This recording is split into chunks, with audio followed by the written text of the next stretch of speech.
নমস্কাৰ মই তপন হাজৰিকাই আপোনালোক সকলোকে মোৰ প্ৰথমটো অন কেমেৰা ভিডিঅলৈ আপোনালোকক স্বাগতম জনালো। আজি আমি এই ভিডিঅটো লৈ অহাৰ মূল উদ্দেশ্যটো হৈছে আপোনালোকৰ কিছুমান ডাউট ক্লিয়াৰ কৰা। আমি ইতিমধ্যে অসমৰ হ'বলগীয়া পৰীক্ষাসমূহৰ বিষয়ে কি পঢ়িব লাগিব তাৰ এটা বিতংকৈ ভিডিঅ' মনোৰঞ্জন হাজৰিকাই আপোনালোকৰ আগত অন কেমেৰা আহিছিলে। তাত তেওঁ সকলোখিনি কিতাপৰ বিষয়ে বিতংকৈ আলোচনা কৰিছিলে। গতিকে আপোনালোকে যদি সেই ভিডিঅ'টো চোৱা নাই তেনেহ'লে ডেছক্ৰিপশ্যনত লিংক আছে, ভিডিঅ'টো গৈ প্ৰথমে চাই ল'ব। আৰু আপোনালোকে যিখিনি ডাউটৰ কথা ক'লে, যিখিনি আপোনালোকৰ প্ৰশ্ন আমাক দিছিলে, সেই প্ৰশ্নখিনি আজি আমি সমাধান দিবৰ কাৰণে চেষ্টা কৰাৰ উদ্দেশ্যে মই আজি আপোনালোকৰ আগত অন কেমেৰা আহিছোঁ। এতিয়া আমি আপোনালোকৰ যিকেইটা প্ৰশ্ন আছিলে তাৰ ভিতৰত প্ৰথমটো প্ৰশ্ন আছিলে ADRE প্ৰিপাৰেশ্যনটো আমি কেনেধৰণে কৰিব লাগিব বা তাৰ ফুল প্ৰচেছটো কেনেকুৱা হ'ব। লগতে আছাম পুলিচ SI ফুল প্ৰচেছটো কেনেকুৱা হ'ব, কেনেধৰণে আমি চিলেকশ্যন ল'ব পাৰিম। লগতে আছাম টেট কাম ৰিক্ৰুইটমেণ্ট টেষ্ট যিটো হ'ব তাৰ আমি পেডাগজিৰ কাৰণে কি পঢ়িব লাগিব। আৰু লগত আমাৰ যিটো ইণ্টিগ্ৰেটেড BEdৰ যিটো এক্সাম হ'ব সেই এণ্ট্ৰেন্স এক্সামৰ কাৰণে আমি কেনেধৰণে প্ৰিপেয়াৰ কৰিব লাগিব। এতিয়া আপোনালোকৰ প্ৰথমটো প্ৰশ্ন আছিলে আমি ADRE ফুল প্ৰচেছটো কেনেকুৱা হ'ব। এতিয়া আমি ইয়াৰ আগৰ যি ADRE এক্সাম দিছিলোঁ তাত মুঠতে 5খন পেপাৰ আছিলে। তাৰে 2খন আছিলে গেট 4 আৰু 3খন আছিলে আপোনাৰ গেট 3। চ' গেট 4ৰ পেপাৰ 2খন পেপাৰ 1 আৰু 2 আছিলে, আৰু পেপাৰ 3, পেপাৰ 4, পেপাৰ 5 এই 3খন আছিলে গেট 3। ইয়াৰে পেপাৰ 5খন আছিলে ড্ৰাইভাৰৰ।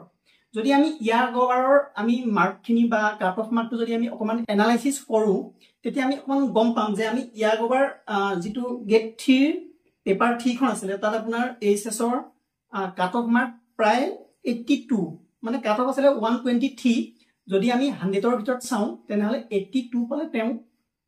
নামটো নেক্সট প্ৰচেছৰ কাৰণে আহিব। ঠিক তেনেদৰে আমি যদি বেচেলৰ ডিগ্ৰীৰ যদি আমি পেপাৰ 4খন যদি চাওঁ তেওঁলোকৰ কাট অফ মাৰ্ক প্ৰায় 84 আছিলে উইদাউট কম্পিউটাৰখন, আৰু উইথ কম্পিউটাৰখনৰ কাট অফ আছিলে 72। মানে আমি এটা কথা মনত ৰাখিব লাগিব, যিহেতু এইবাৰ আমাৰ ভেকেঞ্চি আগৰবাৰতকৈ কম, গতিকে যদি জেনেৰেলত নিজৰ নামটো আনিবলগীয়া হয় তেনেহ'লে তেওঁলোকে 80ৰ আশে পাশে কিন্তু স্ক'ৰ কৰিব লাগিব। তেতিয়াহে 80 থাকিলেহে তেওঁলোকৰ কিন্তু নেক্সট প্ৰচেছৰ কাৰণে তেওঁলোকৰ নাম আহিব। যিহেতু ইয়াত আমাৰ নিগেটিভ মাৰ্ক নাই, গতিকে নিগেটিভ মাৰ্ক নাই আৰু কম্পিটিশ্যন যিহেতু লেভেলটো যিহেতু বহুত হাই হৈ গৈছে, চ' 80 মাৰ্ক স্ক'ৰ কৰিলে আপোনালোকৰ নিশ্চিন্ত মনে আপোনালোকে থাকিব পাৰিব আৰু নেক্সট প্ৰচেছৰ কাৰণে আপোনালোকৰ নাম অহাটো খাটাং। আৰু লগতে গেট 4ত যদি আমি ইয়াৰ আগৰ চাওঁ, গেট 4ত আপোনাৰ মাৰ্ক আছিলে 135, আৰু 135ত প্ৰায় 80ৰ আশে পাশে মানে 79, 80 এনেকুৱা আশে পাশে থকাবিলাকৰ জেনেৰেলৰ নাম আহিছিলে। চ' তেওঁলোকৰ সিমানটো মাৰ্ক বা 90 আশে পাশে পালে তেওঁলোকৰ নাম আহিব বুলি তেওঁলোকে নিশ্চিত থাকিব পাৰে। আৰু লগতে আমি যদি নেক্সট প্ৰচেছটো চাওঁ, আমাৰ গেট 3 বা গেট 4 যিটো আমাৰ স্কিলৰ এক্সাম হৈছিলে, চ' গেট 4ৰ ভাইভা হৈছিলে। চ' গেট 4ৰ ভাইভাৰ মাৰ্ক যিহেতু বহুত কম আছিলে, গতিকে তেওঁলোকক আমি এটা কথা নিশ্চিত থাকক, যদি আপোনালোকৰ ৰিটেন ভাল হয় তেনেহ'লে আপোনালোকৰ মানে চিলেকশ্যন কিন্তু 100% আপোনালোকৰ নিশ্চিত। গেট 3খিনিয়ে কিন্তু এটা কথা মনত ৰাখিব, আপোনালোকে ৰিটেন ভাল হ'লেও লগতে কিন্তু আপোনালোকে কম্পিউটাৰ টেষ্টৰ কাৰণে কিন্তু প্ৰিপেৰেশ্যন সমানে চলাই যাব লাগিব। যিহেতু ইয়াৰ আগৰবাৰ যদি আপোনালোকৰ এক্সাম দিয়া কোনোবা এক্সপিৰিয়েঞ্চ থকা মানুহে ভিডিঅ'টো চাই আছে তেওঁলোকে জানিব, যিহেতু ইয়াৰ আগৰবাৰ আমাৰ কম্পিউটাৰ টেষ্টত কিন্তু পেপাৰ ইমান ইজি অহা নাই। আহিছে কেইটামান চিফ্টৰ পেপাৰ ইজি আহিছে, কিন্তু প্ৰত্যেক দিনে যদি আপোনালোকে চাই ফাৰ্ষ্ট ডেৰ যিটো ছেকেণ্ড চিফ্টৰ পেপাৰ আছিলে কিন্তু বহুত হাৰ্ড আছিলে। বিশেষকৈ ৱৰ্ড, এক্সেল আৰু পাৱাৰ পইণ্টৰ এই 3টা বস্তু আপোনালোকৰ একদম নলেজটো ক্লিয়াৰ থাকিব লাগিব, সম্পূৰ্ণ জ্ঞান তাৰ থাকিব লাগিব। আৰু তাৰ পৰা কেনেধৰণৰ প্ৰশ্ন আহিব আপোনালোকে কিন্তু ক'ব নোৱাৰে, বহুত হাৰ্ড লেভেলতো প্ৰশ্ন আহিব পাৰে। গতিকে আপোনালোকে যিদৰে ৰিটাৰ্ণৰ কাৰণে প্ৰিপেৰেশ্যন চলাই গৈছে তেনেদৰে কিন্তু আপোনালোকে সমানে কম্পিউটাৰ টেষ্টৰ কাৰণেও প্ৰিপেৰেশ্যন চলাই যাব।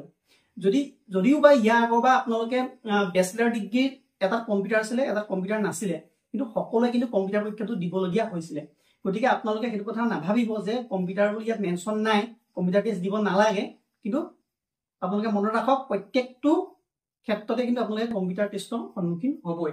আৰু লগতে আমাৰ যিটো স্কিলৰ অন্যবোৰ, ধৰি লওক আপোনাৰ ড্ৰাইভিঙৰ কাৰণে ড্ৰাইভিঙৰ যিটো আমাৰ গেট 3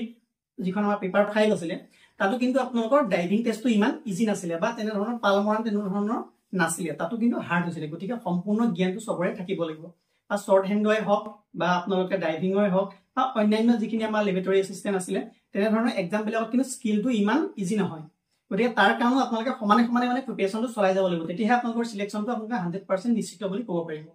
গতিকে ADRE প্ৰচেছখিনি ইমানখিনিয়ে। এতিয়া আমি আহোঁ আছাম পুলিচ SI। সো এতিয়া আসাম পুলিচ এসআই যদি আমি প্ৰথম কেইবাৰ এক্সামটো চাওঁ তেতিয়া ৰিটেনৰ কাট অফটো অলপ কম লাগিছিল যেহেতু Assam police SI 0.5 negative mark আছে আপোনালোকে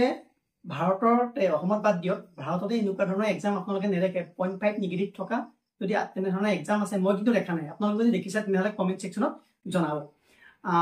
0.5 নিগেটিভ থাকিলে কাট অফটো জেনেৰেলি অলপ কম যাব লাগে কিন্তু দ্বিতীয়বাৰ যেতিয়া এসআই এক্সাম হৈছিল তেতিয়া কিন্তু যেতিয়া পোষ্ট কমি আহিলে প্ৰায় 200 সামথিং পোষ্ট আছিল তেতিয়া কিন্তু কাট অফ বহুত বেছি গল জেনেৰেল কাট অফ প্ৰায় 71 গৈছিল গতিকে আপোনালোকে ৰিটেনৰ কাৰণে এনে ধৰণৰ প্ৰিপেয়াৰ হ'ব লাগিব যে আপোনালোকে 70 মাৰ্ক স্কোৰ কৰিব লাগিব লগতে কিন্তু আপোনালোকে 100% সিওৰ হ'ব লাগিব যে এইটো অপচনে কিন্তু কাৰেক্ট কাৰণ আপোনালোকে হ'ব নহব এনেকুৱা খেলিমেলি ডাউটত কিন্তু মানে আপোনালোকে টিক কৰিব নোৱাৰিব আৰু টেকল কৰিব নোৱাৰিব তেতিয়া কিন্তু আপোনালোকে 0.5 নিগেটিভ খাই গলে কিন্তু আপোনালোকৰ মাৰ্ক বহুত কমি আহিব আৰু ইয়াৰ পিছত প্ৰসেসটো আহিব আপোনালোকৰ আমাৰ ফিজিক্যাল টেষ্ট তাৰ কাৰণে আপোনালোকৰ ইয়াৰ আগৰ পৰা 1:5 ৰেশিওত যেহেতু সিলেকশন কৰা হয় গতিকে যিমান পোষ্ট আছে তাৰ অনুপাতে 5 জনকে আমাৰ সিলেক্ট কৰিব নেক্সট প্ৰসেসৰ কাৰণে সো ফিজিক্যাল প্ৰথমবাৰ হওঁতেনে যোনে যোনে ফিজিক্যাল কোৱালিফাই কৰিছিল তেওঁলোকে প্ৰায় জব পাই গৈছিল দুই এজনে তাত থাকি গৈছিল কিন্তু যিসকলৰ জেনেৰেলৰ দাম আহিছিল তেওঁলোকে কিন্তু প্ৰায় ভাগে যোনে যোনে ফিজিক্যাল টেষ্ট ক্লিয়াৰ কৰিলে তেওঁলোকে কিন্তু সিলেকশন পালে কিন্তু পিছৰবাৰ কিন্তু তেনে ধৰণৰ হোৱা নাই গতিকে আপোনালোকে এতিয়া যেনে ধৰণে ৰিটেনত মাৰ্ক উঠাব তেনে ধৰণে কিন্তু ফিজিক্যালটো মাৰ্ক স্কোৰ কৰিব লাগিব নহলে আপোনালোকে কিন্তু সিলেকশন পাম বুলি নাভাবিব ইয়াৰ পিছতে লগে লগে আপোনালোকৰ যদি ফিজিক্যাল ক্লিয়াৰ কৰে ভাইভাত যেহেতু মাৰ্ক 5 থাকে সেই মাৰ্কটোৱে আপোনালোকৰ ওপৰত তেনে ধৰণৰ প্ৰভাৱ পেলাব বুলি মই নাভাবো তাত যেহেতু 2 বা 3 বা 4 প্ৰায় 1 বা 2 মাৰ্কৰ ডিফাৰেন্স এটা থাকিব কিন্তু সেইটো যদি আপোনালোকে ফিজিক্যাল বা আপোনালোকে এপিনে ৰিটেনত মাৰ্কটো ভাল কৰি স্কোৰ কৰি থয় তেনেহলে কিন্তু সেইটো ইমানটা প্ৰভাৱ পেলাব নোৱাৰে ইয়াৰ বাদে আপোনালোকৰ মেডিকেল টেষ্ট থাকিব মেডিকেল টেষ্টত যদি আপোনালোকে কোৱালিফাই নকৰে তেনেহলে আপোনালোক ডিসকোৱালিফাই হৈ যাব এতিয়া আমি আসাম টেটকাম ৰিক্ৰুটমেন্ট টেষ্টৰ প্ৰশ্নটোলৈ আপোনালোকৰ প্ৰশ্ন আহিছিল যে আসাম টেটকাম ৰিক্ৰুটমেন্ট টেষ্টৰ পেডাগজি সেকশনৰ কাৰণে কি বুক পঢ়িব লাগিব কিন্তু যদি আপোনালোকে কোনোবাই আগতে আসাম টেটৰ পৰীক্ষা দিছে আৰু লগত যদি সি টেটৰ এক্সাম দিছে তেনেহলে আপোনালোকে গম পাব যে আসাম টেটৰ পেডাগজি কিন্তু সি টেটৰ পেডাগজিতকৈ অলপ বেলেগ হয় অলপ টান হয় অলপ মানে কঠিন হয় গতিকে আপোনালোকে যদি ইয়াত ভাল স্কোৰ কৰিম বুলি ভাবে তেনেহলে কিন্তু কিতাপৰ বিপণীৰ পৰা এখন গাইডবুক আনি আপোনালোকে কিন্তু ভাল স্কোৰ কৰিব নোৱাৰে ইয়াৰ বাবে আপোনালোকে কি কৰিব লাগিব বিএড কোৰ্সৰ কিতাপবিলাক পঢ়িব লাগিব যদি আসাম টেটৰ পেডাগজি পঢ়িব লাগিব হয় তেতিয়া আমি ডিএলএডৰ পঢ়িলেও হৈ যায় কিন্তু যেহেতু এইটো এক্সাম এইচএস আৰু হাই স্কুলৰ বাবে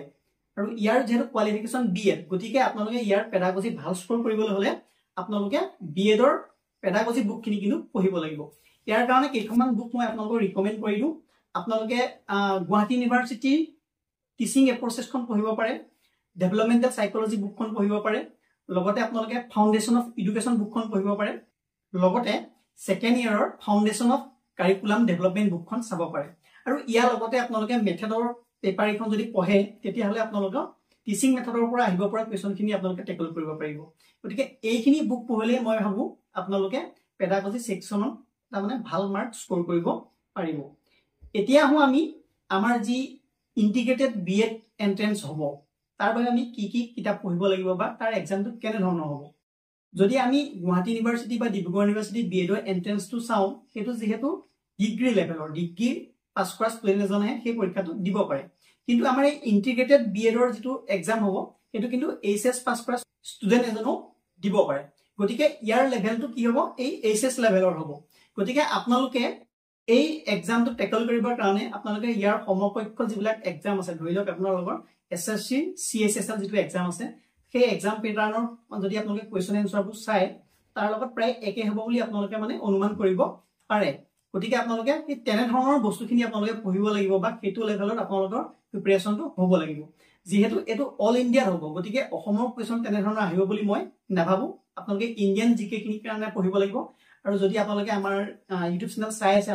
গতিকে আপোনালোকে ইন্ডিয়ান জিকেৰ কাৰণে আমাৰ চেনেলটো চাব পাৰে লগতে আপোনালোকে আমাৰ ইন্ডিয়ান জিকেৰ কাৰণে ইয়াৰ আগতো ভিডিঅত মনোৰঞ্জন হাজৰিকাই যিখিনি কিতাপ ৰিকমেন্ড কৰি গৈছে গতিকে সেইখিনি কিতাপও আপোনালোকে পঢ়িব পাৰে গতিকে আপোনালোকে এতিয়াও যদি কি ভিডিঅটো চোৱা নাই আপোনালোকে এতিয়াই গৈ ভিডিঅটো চাই লব গতিকে আজি মই ভাবিছো আপোনালোকে যিকিটা প্ৰশ্ন সুধিছিলে তাৰ উত্তৰটো আপোনালোকে পালে যদি ইয়াৰ পিছতো কিবা এনি ডাউট আছে আপোনালোকৰ তেনেহলে আপোনালোকে এতিয়াও কমেন্ট সেকশনত জনাব পাৰে নহলে আমাৰ স্ক্ৰিনত আমাৰ ডাইৰেক্ট কন্টেক্ট কৰিবৰ কাৰণে ইমেইল আইডিটো দিয়া আছে, গতিকে তাতো আপোনালোকে মেছেজ কৰিব পাৰে। আৰু লগতে আপোনালোকে আমাৰ ডেছক্ৰিপশ্যনত টেলিগ্ৰাম গ্ৰুপৰ লিংক আছে, তাত গৈ আপোনালোকে জইন হৈ ল'ব পাৰে। আপোনালোকে টেলিগ্ৰাম গ্ৰুপ বা আমাৰ হোৱাটছআপ গ্ৰুপৰ জৰিয়তেও আপোনালোকে আমাৰ লগত কমিউনিকেট কৰিব পাৰে। যদি আপোনালোকৰ কিবা সমস্যা থাকে তাতো আমাক জনাব পাৰে।